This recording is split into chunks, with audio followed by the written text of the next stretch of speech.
Hey, welcome to the Drep and Stone podcast, the podcast where two friends raise a glass and have a conversation. I'm Nick. I'm Kyle.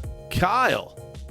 Hey, Nick. Guess where we are? Well, I mean, we're in multiple places.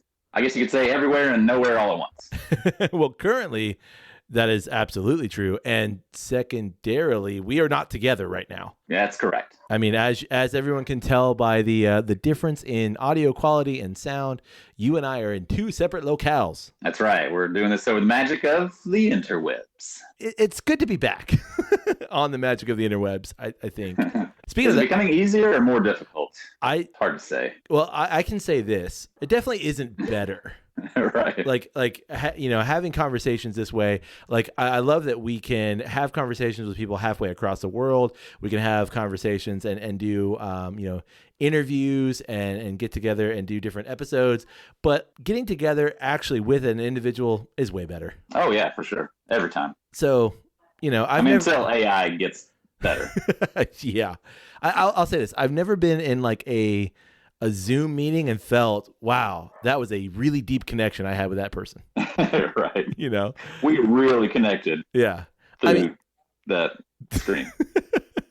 Well, and I did a thing the other day. I did like a 3-hour death scroll, through I think it was TikTok, through the good old Drep and Stone TikTok algorithm. Oh yeah? Yeah, it was interesting. I bet. Well, what's interesting about it too is because it's Drep and Stone, and it's somehow it's tied to you because you were the one who ultimately made the TikTok account first. It's interesting to see the algorithm work through two different people watching it. Yeah, how it can recognize that. Yeah, because it's if you've been on the Drep and Stone TikTok, after a little while, it starts to figure out, oh, he skipped by these things, but Kyle would have watched these things. Not that it knows the difference between the two of us, but he's watching. But at the same time, it probably does. It probably notices where TikTok is being watched from, and is probably smart enough to tell, you know what, these are actually two different people watching the same account. That doesn't make me feel better.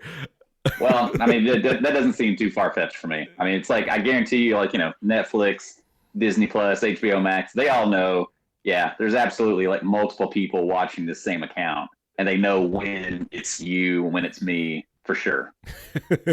Yeah, again. No doubt in my mind. Again, that does not make me feel good.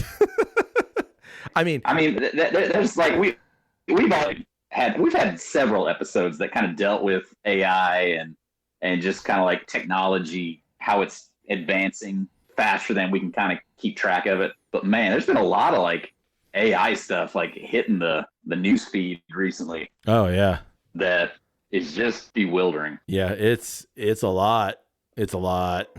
Well, and also, I mean, we've all been in those situations where you're talking with, let's say, a product, talking about a product with a family member, and you haven't looked up anything about this product, and then all of a sudden the social media is showing you that product. It's oh my God. Right, you're getting ads for it. Yeah. And then I love the explanation of well, you've probably looked up something around it that gave it to you. Nah, they're definitely listening. For sure. Yeah. They're listening. Alexa, Siri, they're picking up on it. Everything you said. I'm surprised that you saying Alexa didn't just turn on I just turned it on. Dang it. Now I don't want to talk to you. Right. Go to sleep. No. Got a question? What's that? You want to drink something? Yeah, absolutely. Indeed. Well, what do you want to drink? I've got a bottle that I picked up in Atlanta, or not Atlanta. I picked it up in Georgia.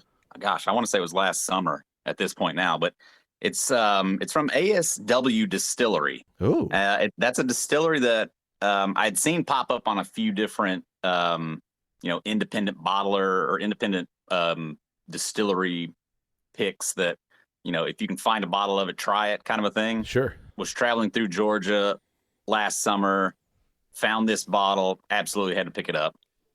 It's the Fiddler Unison Bourbon Whiskey. Ooh. And it's a blend of high wheat and high malt. High wheat and high malt. Yeah. So it says it, but you said bourbon, so it's at least 51% corn. Yeah. Yeah. It's a bourbon. It's a blend of, I think, 3 different bourbons. Okay. To fine tune this expression, we married a forged high wheat bourbon with stocks of our own bourbon distilled on our Scottish-style copper pot stills Ooh. in the heart of Atlanta with an especially high malt content. All right. And it says distilled in Georgia and Indiana. So maybe just two different bourbons that they blended together. Georgia and Indiana. Yeah. Mm-hmm. Yeah, it sounds like the Indiana is the high wheat, and then their blend is the high malt. It doesn't give me percentages on, is that 80% Indiana, 20%? But like I said, I mean, they had some pretty highly rated lists that I had seen ASW on. Right. So I would like to think that maybe it's closer to like 50-50, but who knows? You mean in terms of the high malt and high wheat blend? I mean in terms of stuff that they distilled versus stuff that they're foraging, as they call it. Gotcha. Forging. Okay. Or they call it sourcing, forging? as I would call it. They call it forging? Forged. Yeah. Okay. As in like... we married a forged high wheat bourbon, foraged. Foraged. Foraged. Yeah, that's different. Here I am thinking like, Foraged. y'all forged a high... What? So did you... How metallurgy's involved? Or did you just like... A little alchemy. Like forging a signature? I was confused. Foraged. I got you. They went into the forest Foraged. and they found some casks. They plucked it right out of the bourbon bush. There it is. All right. Sounds good. You said travel, so I'm assuming that we're doing bottles that we've found while traveling? Sure. Because guess what? What's that? I got one too. Good call. Good call. Yeah. It's almost like we planned it. I know. I have the Old Overholt Bottled in Bond. Oh, nice. Who makes Old Overholt? Well, this, sir, is a Beam Suntory product. Hey, I like a little Beam. Yeah. And as far as I can tell, I'll give you a little bit of bottle words since you gave me some of yours. Pennsylvania born, Kentucky distilled. Originally made in Western Pennsylvania, the Overholt brand was one of the first American whiskeys to be bottled in bond in 1897. I feel like every bottle in bond whiskey says that. Like, we were one of the first. They've all got to throw it back to the lineage. This guarantees the product is of one distiller and one distillery in a single season barrel aged 4 years at exactly 100 proof. It's non-chill filtered, by the way. And they like, say that it's to give a richer, fuller flavor. Nice. Yeah. So born in Pennsylvania. I like bottled and bond. Yeah, me too. That's a sweet spot. It is. I don't have any like actual information about the season here. I mean, there's a laser code, but I'm not going to do all that work.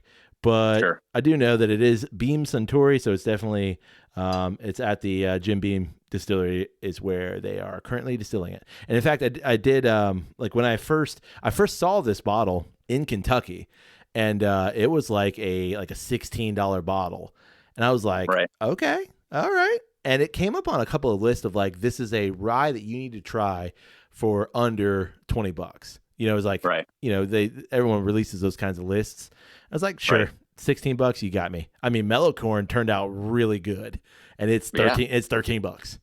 So right. You got me. So that's what I'm gonna bring to the table today. Good call. Yeah, and it is. I actually procured this bottle in North Florida on a quick trip, but I first saw it in Kentucky, so I think that counts as a travel bottle. Is going into a liquor store while you're traveling, is that like a staple? It depends.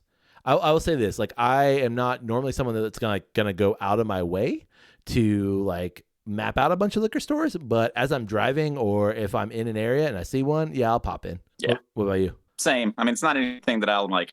I've actually got to like make plans to go to this liquor store unless it's like I've been to the area before and I know that that's a really good liquor store. Exactly. Then I'll obviously make time, but like actually like the location where I purchased this bottle was one that on that road that I had been on before had stopped, and it was not to stop at this store, it was to stop and get gas, and it just happened to be right next door, and I was like, hey, I'm gonna pop over here to the liquor store. It's a fantastic liquor store. And so now whenever I go back up to Alabama, like I intentionally try to take that route so it'll take me by there. And that's what I did this time. I went through there, picked up, gosh, actually I think I bought like 3 bottles last time I was in there. Cool place. But I mean, at the same time, if I'm out and about in a city and I see a liquor store, if I'm walking by or something, every time. Oh yeah. I'm gonna pop in just Yeah. to see what you got, see what's kind of different, get Well- the kind of vibe of that local liquor scene. I also kind of do the like, how much are you guys selling these things for kind of game. Like I know 9 times out of 10, if I'm on vacation, I'm gonna go into a liquor store and I'm not gonna buy anything. Like I'm just Right. gonna go in and look around. And I always like I sometimes even text you and like chuckle of like, you see what they're selling this thing for? Like, are you serious? Or it's also fun to see, what here in Florida is considered like super rare, but in Rhode Island you can find everywhere kind of thing. Oh yeah. In Denver you can find all of this, or in Texas you can find all of this. So it's kind of fun to do that. Oh yeah. I mean, I was just up in New York City. New and York City. We were there for 2 nights. And so we only packed with backpacks. We didn't have any checked luggage. Oh, that's so the I best. knew wasn't going to be bringing any bottles home, but obviously still jumped into a couple of different liquor stores. And like one in particular was an absolute museum kind of a place. It's like they was just way overpriced, but man, they had some bottles. Like they had everything. Every Pappy, every Buffalo Trace antique collection bottle, they had it all. But they wanted a lot of money for all of them. Of course they did. But it was still kind of cool just to see like that kind of a collection of bottles, in the real. It's still kind of neat to see those things. But went into another store that was like the most fair priced store that I've ever seen. Definitely in New York City, but like I can almost argue like anywhere. And like you're saying, like it was kind of surprising. I mean, I saw bottles of Blanton's Gold, and I saw a Blue Spot. Like, I mean, they had all of it too, and it was all fairly priced. But kind of talking to see like what some places have more of. This place had 30 bottles of Eagle Rare. Wow. Tons of Eagle Rare. I think they only wanted like $60 for it. Like, I mean, it was totally fair. It was kind of wild. That's cool. Yeah. Shall we crack into them? Yeah, let's do it. All right, you first. Here goes mine. Ready? It's a twisty. Nice. Did you hear it? Oh, I heard it. All right, you pour. Nice. Ooh, that's a hefty pour, Nick. Hey, it's late at night. We're okay. That might have been too much. So I actually featured Old Overholt on a pour with Drep or Stone on Patreon. Oh, very nice, very nice. This bottle? I think I did. So I've got the regular rye and then the bottle and bond rye. So I don't remember which one I featured, but yeah, definitely Old Overholt as a brand. They're both. Is all Old Overholt rye? Yeah. Is it just a rye label? As far as I know, anyway. That's only thing I've ever seen. It's just a rye label. And the mash bill, as Jim Beam is wont to do, is undisclosed, but it's not 100% rye. Right. And I know that because as soon as I knows this, it's got such a beamy note. Like, man, it's just, honestly, I had a pour of Old Grandad last night or the night before, and like this just smells like Old Grandad if you stuck it in a pine forest. Like if you're drinking Old Grandad in a pine forest. Interesting. What about you? And I got a bottle of Old Grandad I need to crack into. Haven't had it in a while. Oh, I bet it's been over a year since I've had a sip of Old Grandad. What's wrong with you? Man, just got too many bottles. Ain't no such thing. You ask my wife, she'll tell you that something different. What you got on the nose? It being this blend and this high malt blend, like it's definitely, you wouldn't confuse it as anything other than bourbon, but it definitely like leans to the side. It's not spot on bourbon.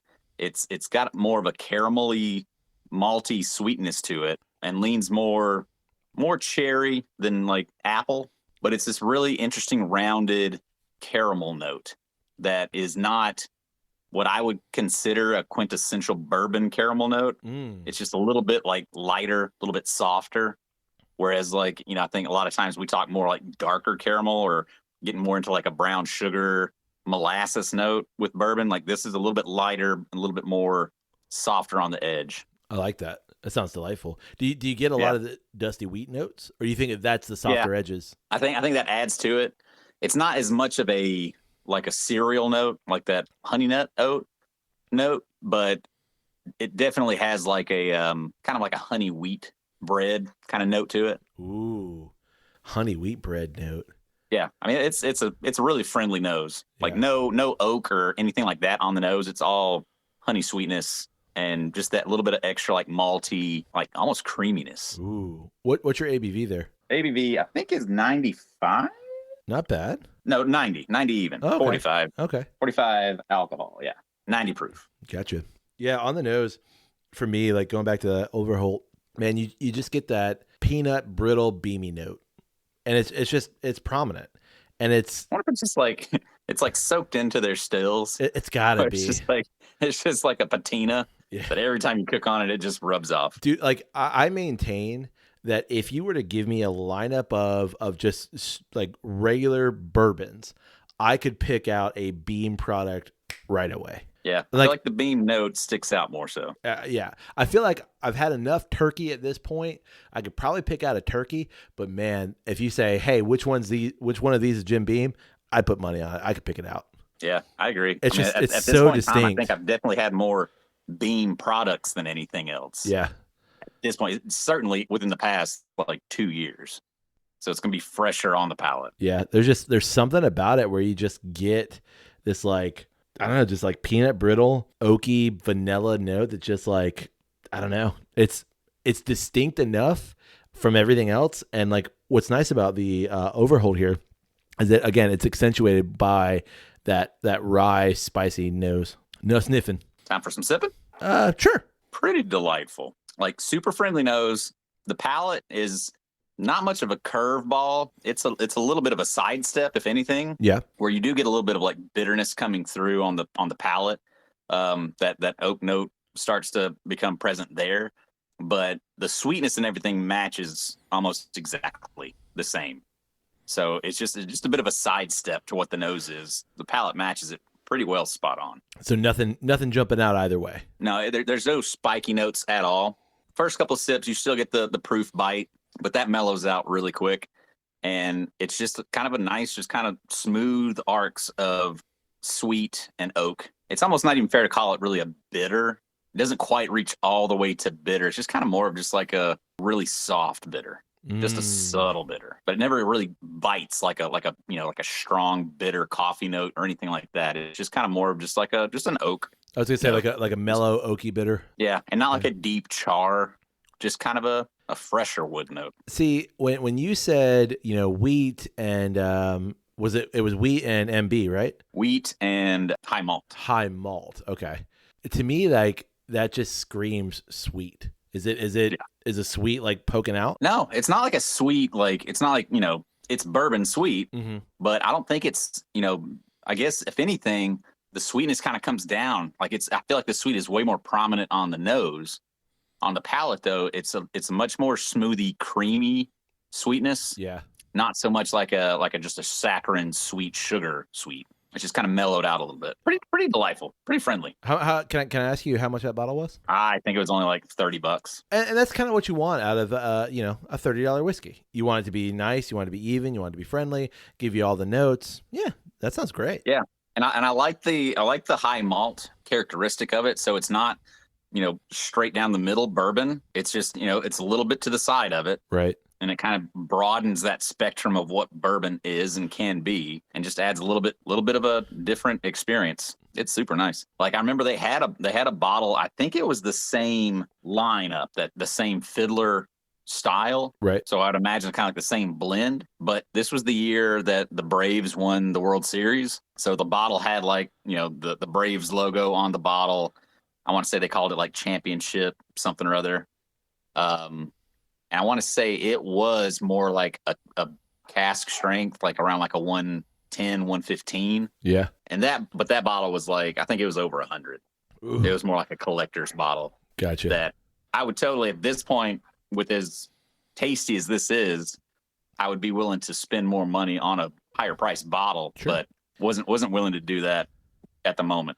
As far as you know, is it primarily a Georgia product? I think they were definitely one of the faster growing distilleries in Georgia specifically. I mean, I do see them on a lot of different distilleries to try lists, Right. but I've yet to see anything from them as far as I can think of in Florida. I genuinely don't know that I've ever seen anything in Alabama either, but I think they're growing. Cool. So what's Old Overholt giving you? Man, so first sip, and you get this really punchy rye bitter spice, which I find really interesting because the peanut note is still there, but it kind of fades into the background. I'm going to say it's not super high rye. It's definitely not 100%, but I'm going to say it's not super high. But I think the combination of at least 51% rye and 100 proof is providing like a really nice kind of pop. And then, you're kind of gently let down by the peanut brittle note, some like cinnamon sweet kind of note. Almost like, you ever had those like cinnamon dusted like graham cracker kind of things? I mean, they're graham crackers, but they got like Teddy Grahams? Not quite like sweet Teddy Graham, but like it's a graham cracker. It's a cinnamon graham cracker. Right. That's what it reminds me of. Like it's not a sweet, but there's like a little bit of a sweet, and then that rye provides a little bit of a cinnamony note. That's a fun word, cinnamony. Cinnamony. Exactly. My complaint is this: it's super thin. Like, you just swirl it in the Glencairn a little bit. There's no legs at all. Like it's just right off the glass. On the mouthfeel, it's just water. I mean, as much as I like those punchy rye notes, I want them to stick around. And as soon as you swallow your sip, it's just gone. Like nothing stays with you. Doesn't really give you anything to think about. But again, it's like $20. So, yeah. It's kind of expected, yeah. Yeah, exactly. And it's one of those that like, would I be willing to force myself to check a bag for this? No. But if I were driving in a car and I saw this and I was like, I've never had it before. Sure, why not? Now that I've had it, or if you're gonna be in a place and you want a whiskey to sip on while you're there, and there's no worries about, hey, I need to finish this bottle because it's less than $20. Like I can just sip on it and get the enjoyment out of it that I need. Oh yeah, could be the perfect bottle. That's a really good point. When you're just looking for something that, if I leave half of this behind, okay, yeah, that's a good point. I think this occupies that spot. Now I will say this: being that it's a BiB, I think that's kind of cool. It does give you a nice little bit of a proof. I wouldn't say it's a starter rye by any means, but it's probably that beginning kind of rye journey. I think that if you're interested in higher proof ryes, it's not a bad place to start. Again, because it's about $20, and it's pretty readily available. I see Old Overholt. Oh yeah, just about everywhere. Yeah, I think I see anywhere that's got a decent selection. They should have it. Exactly. I know that like your big box liquor stores they should definitely have it. Especially with it being a Beam Suntory product, you can find it pretty easily. Right. Hey, so since we're currently traveling and we've been doing a lot of travel here lately, I thought it'd be a good time to talk about some of our travel philosophies. What do you think? Ooh, travel philosophy. I like it. Yeah. Now, I know we've spoken a lot about travel. It's something that you and I are pretty well versed in. And we've talked about, I think we've done an entire episode on travel and what travel has meant for us and done for us. But I want to get into some of the minutia of travel, if you will. I got you. The deeper thinking points. Exactly.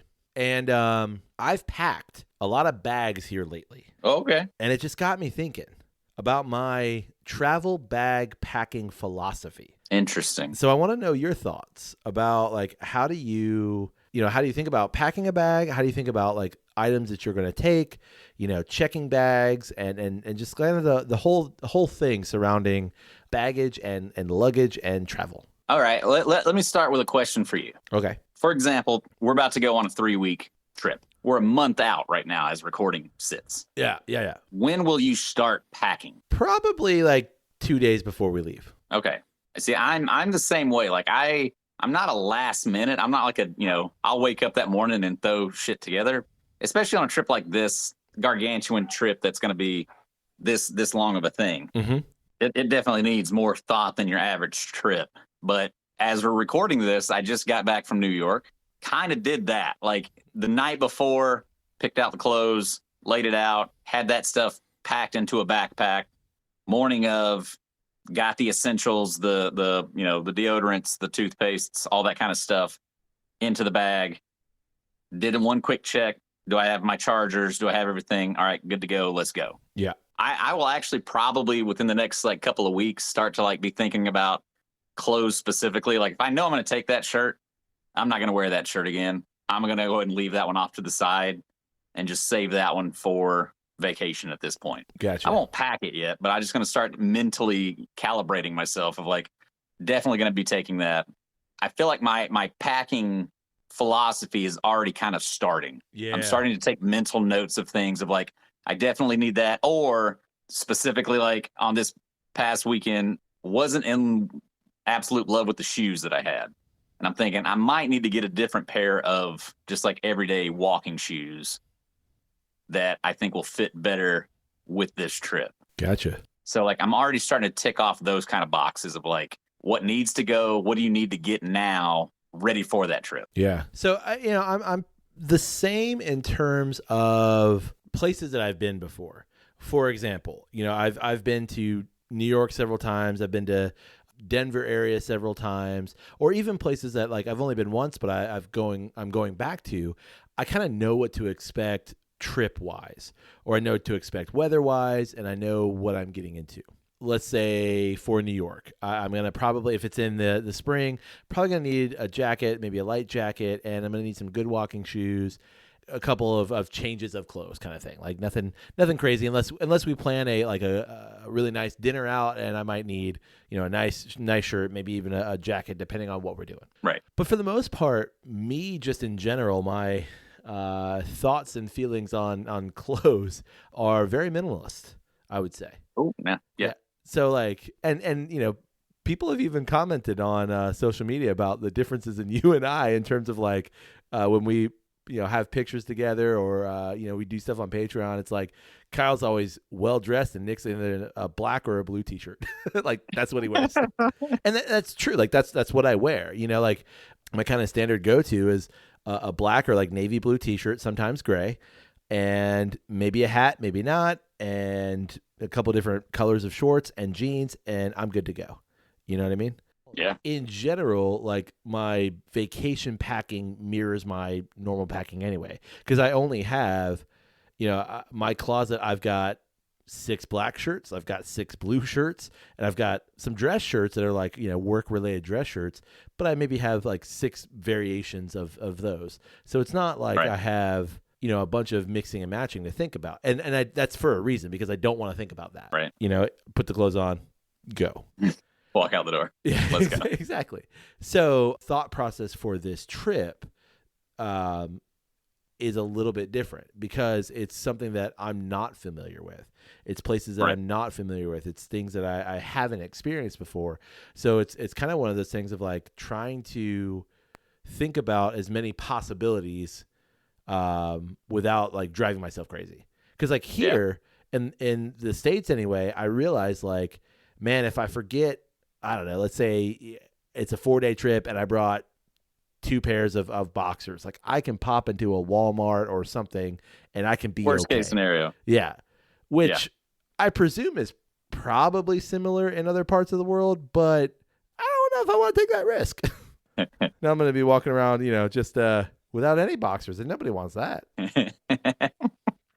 In the summertime. Woo! We call that a chafe city. But that's a really good point. Like, especially too with all the different locations that we're going to. We're going to Europe. We're going to be, in your case, like as far north as Ireland, which if you come straight across latitude wise, you're in Canada. Yeah. So you're talking about in a climate there, and then all the way down to Greece, which is like almost equal with Florida. Yep. Huge difference. Yeah. Huge difference of temperatures, of climates, of just day-to-day weather. You've got to try to like pack, and somewhat be prepared for any of it and all of it. Like I'm okay with overpacking to some degree, but like I also know that like, man, do I need 15 pairs of jeans? Nah, I don't need that. Well, I don't necessarily mean like that. I mean more in terms of like definitely going to need a raincoat. Right. Going to need to have sunscreen. Going to need to have like, it's just the different kinds of climates that we'll be in. Absolutely. How vastly different they are. I mean, we did a very similar trip a few years back, and we were amazed that in, the end of May, that or no, I guess it was the same time period. It was, beginning of June that there were days in London that were in the 50s. Right. And we were freezing, coming from hot, humid Florida into the 50s in our t-shirt and shorts. We were freezing. Like, we had to stop and get sweatshirts for the kids because they were just literally like, couldn't handle it. Teeth chattering. And I mean, but, and I guess that's more like what you're saying too, of just like, in a worst case scenario, you swing into a store, you buy a thing. Right. We swung into the Gap. We bought some sweatshirts that were like 50% off because, again, it was May. So not really like the height of sweatshirt season anywhere. But they freaking used those sweatshirts that whole few days there. Okay, so are you generally someone who wants to check a bag? Generally, I would rather not. Like, I'm very much, I think, like you when it comes to packing. I would rather be underpacked than overpacked. And like, if I need a thing when I get there, I'll make it work. I'll find something and I'll just pick it up when I'm there. Because I absolutely don't want to be overpacked. I don't want to be lugging around a huge amount of luggage and things like that, especially when you're going to be on multiple planes, multiple trains, different kinds of transportation. That's a headache. Right. I would much rather be underpacked and have to pick up things once I'm there than carry all of it around and not use some of it. Right. That's like my nightmare. Yeah. Yeah. Same. How about you? Same? Yeah, no, same. I initially, like when I first started traveling, I was like, okay, just, you're going to get a bag and you're probably going to check that bag and just, you can bring whatever you can. And here in the States anyway, you can bring up to 50 pounds of stuff, put 50 pounds of stuff in your bag and that's going to be fine because you're going to get it anyway. Get your money's worth. But man, if I don't have to check a bag, I am not checking a bag. I have made 5-day trips with a carry-on bag, and it's pretty easy to do. And I know that like you could even do longer trips with a carry-on bag, and even longer if you are willing to do laundry. But yeah, I really don't want to check a bag, primarily because not for fear of like, bags getting lost or misplaced or any of that, but like I want to get off the plane and I want to go. Right. Like I don't want to be held down. I don't want to stop. I don't want to have to like, okay, stand around with these people that I just spent, X amount of hours on a plane with. I just want to like go. Right. And I also, there's that kind of nice aspect of like knowing where that my stuff is here and like I've got the things that I need. Totally. But it's kind of funny. Like, I mean, the flight that we were just on, like going up to New York, I would literally say there were probably that flight was maybe like 3/4 full. Yeah. Like we had rows to ourselves, and then there was a lot of empty rows in the back of the plane. Like, it was kind of surprising. But coming back, it was a completely full flight, and the people who were the last to board didn't get the option of whether or not their carry-on was going to be a carry-on or not. They had to check it. Ooh. It was more or less just like due to the space being full, we're going to run out of cabin space up above, and to minimize everybody shuffling things around and trying to get things to fit here or there. If you're in the last boarding group, your carry-on is getting checked. Right. Which I think in that instance, they might bring those bags up and you get them as you walk off the plane. So it's not as big of a deal, but I'm not really sure. I don't think I feel like so. I've done that before and they've had the luggage like on the gangway walking off. Yeah. I don't know that that's necessarily like a guaranteed every time. No, I don't think so. I know like for like really small planes or like we took a flight to Vermont, that flight trip we took to Vermont like a couple years ago, they kind of handed you your bag as you got off the plane. Like here's everything. I flew into Santa Fe, New Mexico once, and like the plane was so small that there was no overhead space. Like the overhead space like literally fit a purse. So even your carry-on bag, they're like, nah, we're putting it underneath, and they handed it to you. Like we were all standing outside on the tarmac, and they handed you your bag, and like here you go. Like, that's wild. Yeah. So like when you're actually packing your bag, okay, so let's say that you are checking a bag, and it is I'm definitely planning on checking a bag this time because I need somewhere to put the bottles that I'm bringing home. Correct. They're not going in that carry-on. That's against the law nowadays. Yeah, unfortunately. In terms of like your luggage itself, are you a suitcase guy? Are you a backpack guy? Are you a duffel guy? Are there trunks? Do people still travel with trunks Somebody probably does. Like, what is your? I don't think so. I haven't seen one in a while. What is your? Just in my parents' bedroom, because that was like the stylish things that have like the trunk Oh, yeah. at the foot of the bed. So how do you travel? What is your go-to luggage? On a big trip like we're about to do, I'll definitely have a backpack of essentials that I want to have quick access to while I'm in the plane. That's not usually like a carry-on, but in this instance, it may very well be. I may just have like the backpack emptied and flattened inside the suitcase. But for this one, it's going to be absolutely maximum capacity on every sense, because I know being gone as long as we will, we'll have everything that we can possibly think of that we might need. Yeah. So there'll be a checked, enormously huge checked bag that doesn't exceed 50 pounds. And then there'll be a carry-on and the backpack probably. Yeah. Because I think you get the one personal item and the carry-on. Yeah. Ugh. Like I just started sweating thinking about it. Yeah. Lugging all that around. For me, just because I generally don't check a bag, it's usually a backpack and like a roll-on or a roller carry-on bag. But same, for a longer trip, even in longer, domestic trips that we've done, it's usually Carol and I can like split a large check bag, and then we'll take on 2 carry-ons. Yeah. And usually we're pretty good. For this trip, we'll probably do the same. I bought a new luggage set that I think that's what we'll do. It's like a 3-piece luggage set, so we'll figure that out and make that work. But like, are y'all gonna do like a pre-pack? Honestly, I think so. Like this might be, and I know that we talked about, at the top of the conversation here, kind of about that when you start thinking about it. But I think in this case, for a longer trip, maybe the day before or 2 days before the trip, I'm going to do like a pre-pack as you're kind of cleaning clothes, getting clothes ready to go. Let's just see how all this fits together. Right. What I'll normally do in any kind of trip like that, I'll do like pack some stuff before, like that night before, like you said. And then like I might do like a last like quick load of laundry, like things that I need that next day or something. I don't know. Just so like everything's, everything's fresh. Yeah, same. Let's talk about the actual packing into a bag. Yeah. There are several different methods. And if you've, everyone listening, you can just hop onto YouTube real quick and look at a bunch of packing methods. But are you someone that folds clothes? Are you someone that rolls clothes? Or are you someone that just like stuffs shit in the bag and hopes for the best? Depends on the item. The first layer of clothing is pretty much just a roll and tuck kind of a situation. But yeah, you know me. I do. Like I'll fold my shorts and my pants and my shirts. Iron them try to keep the wrinkles as minimal as possible. And that actually goes to a lot of like, make sure you're choosing the right, fabric. Right. You don't want to have a whole lot of like, pure cottons. That's gonna wrinkle right up. Try to have like some breathable threads, kind of release those wrinkles a little easier once you get to the location. Can kind of throw those out. You can buy that. Got to have all that stuff kind of already pre-thought though. You can buy that spray, that wrinkle releaser.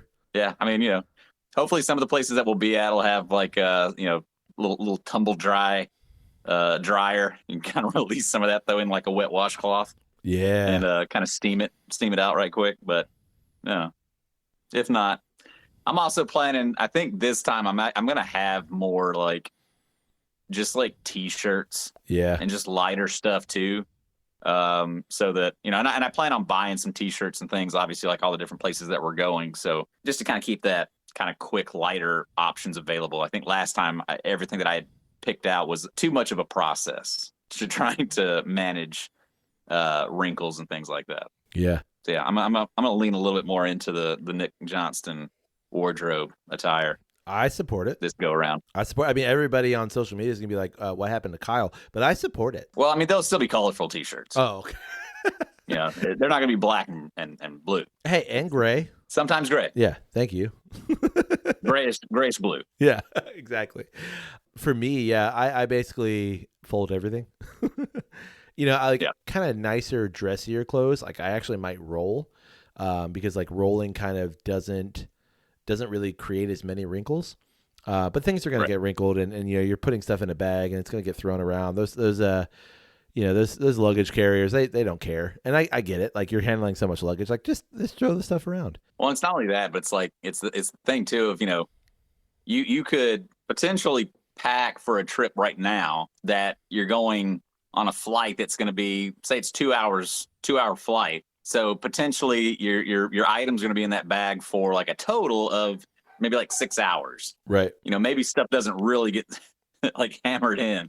Whereas the kind of, flight that we're going on, man, that stuff's going to be in that bag for like, at that point in time, almost like 20 hours. Yeah.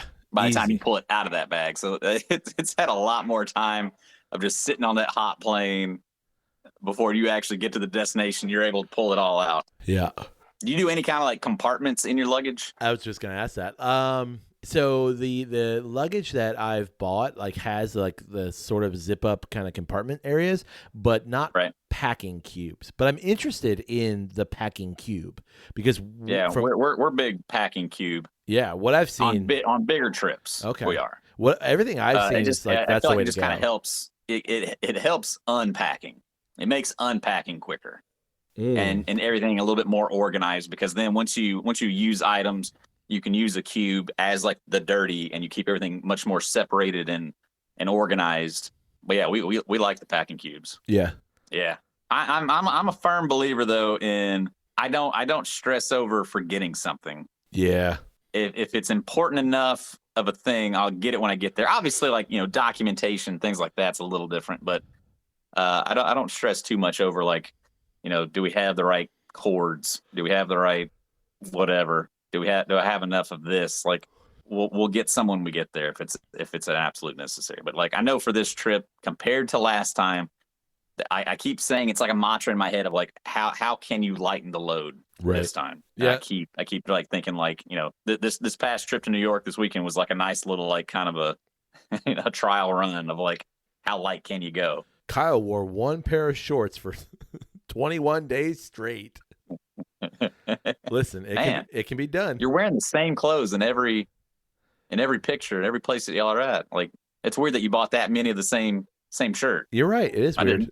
That was the same shirt. Yeah. Every day. Well, I was thinking about it, like, I was watching this travel video, and the guy was like, you're never going to see any of these people ever again. So don't think of like you're packing for somebody else, or like you want to wear different clothes for somebody else. If you can wear a pair of jeans twice and like they're fine, wear them twice. If you can wear it 3 days, wear them 3 days. You're going to be okay. And nobody around you is going to give a shit. So pack for you.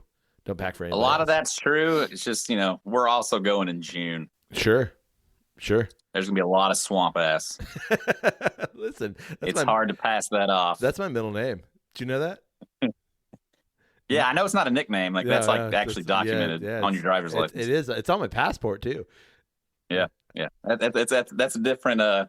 my wife even at that point in time was like, nah, man, you got to do something about that. Those shorts are standing up. I can't walk downwind of you anymore. Exactly. Like, nah, I don't want to be seen with you anymore. People are staring. Babies That's awful, man. Babies are crying. Grown men are crying. Yeah. Construction workers, they're crying. My God. Well, you got anything else on travel packing? Not that I can think of. No, me neither. Last final thoughts on Old Overholt for me. Not a bad starter whiskey, a little thin, good for about $20. Yeah.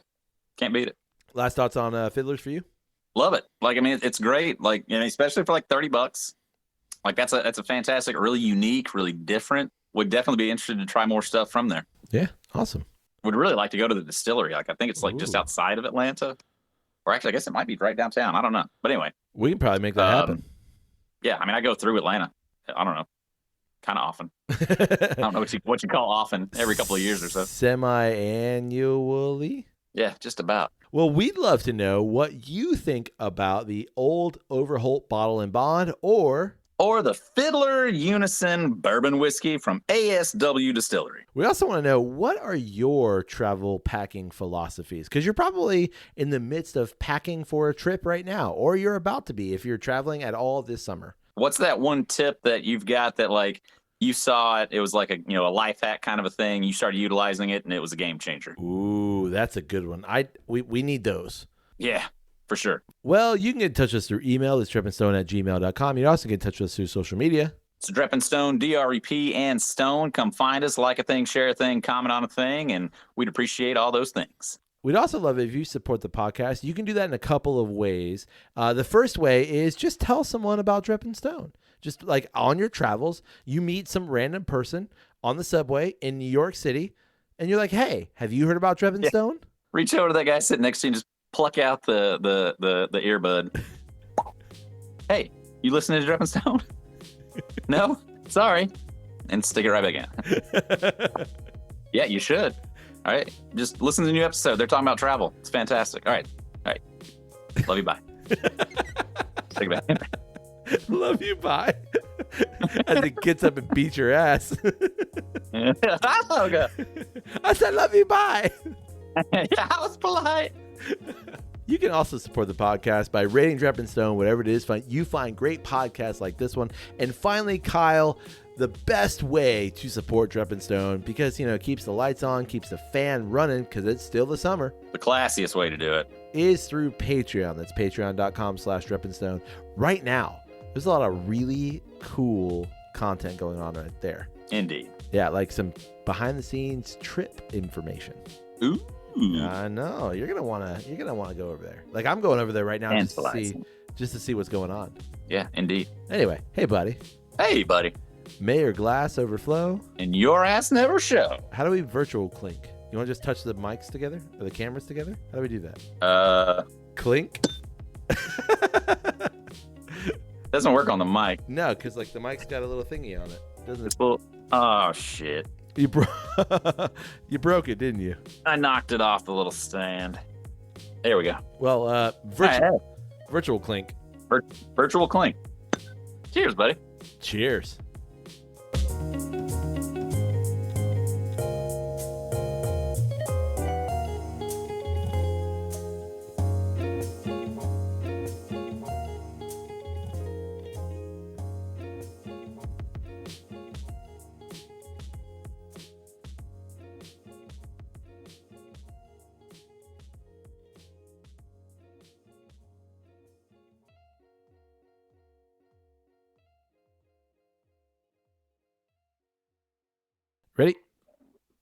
Ready.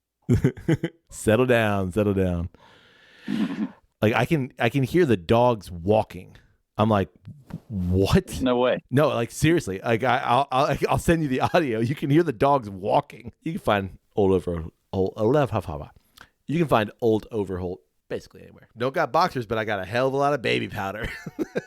Baby powder and I made my own. I took a toilet paper and I took a garbage bag and some toilet paper. We're good. Masking tape. Here it goes. It goes. Yep, I see it. I'll send you another link. Okay. Yeah, and definitely at that point in time with kids that like could not carry their own weight, so it was a lot of times I was carrying like 2 carry-ons, a huge suitcase, and a backpack on my back. Stairs were my enemy. Kyle Sherpa. Legit. And a lot of those times it's like you find a staircase. It's like, all right, y'all stay up here, and like I'll take 3 bags down, drop those, go back up, get 3 more, take those down, go back up. Nah, that's when you just slow moving. That's when you just chuck the bag down the stairs and hope for the best. Yeah. All the locals are like, God, Americans, damn it. Yeah, seriously. Stay home next time. You knocked what? I just had it clipped onto the thing here. Well, if you must know. Get it back on there.